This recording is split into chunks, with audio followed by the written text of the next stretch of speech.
Disorderly conduct in Arizona, and as we're going to see in Minnesota, is one of these laws that I have a lot of problems with because it's so broad. It doesn't really articulate what the criminal conduct actually is so that you're on proper notice about what's allowed and what's not allowed. For example, let's take a look at the actual statute itself because it is right here.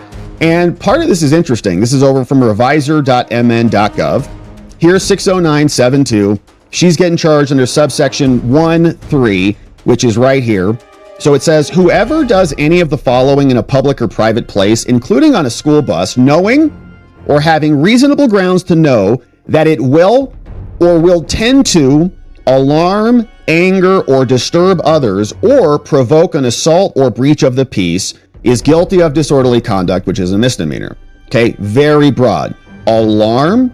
Okay, if you do something that you have reasonable grounds to know that it will alarm others, that's enough, according to this statute, would tend to alarm or breach of the peace. It doesn't have to provoke an assault. It doesn't have to really do anything. You're guilty of disorderly conduct, which is a misdemeanor, okay? And this happens all the time. Like, I've represented so many people charged with disorderly conduct for doing nothing, like literally nothing. There was one case where the cops came and arrested a guy in his house for breaking a bowl in the trash can. He dropped it in there, cracked it. Neighbors called the cops. Cops come in. Oh, you broke a bowl in your own house. It was your own bowl, your own property. You're under arrest for disorderly conduct because you disturbed your neighbor. Like, what the hell? Crazy times. So he didn't even do anything wrong. Like, nobody complained. It was just a neighbor called. Cops, who was a maniac, just showed up and made the arrest. So I'm not saying that's this case, but it is broad. And you can see it's not that you have to alarm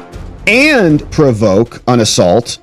No, it's or. So alarm, anger. So you get charged with this because you anger somebody. Like, I don't give a crap about how angry they are. It's their problem. This is a big, wide world. People can be angry and alarmed about a lot of things. That doesn't mean you can charge me with a crime for it.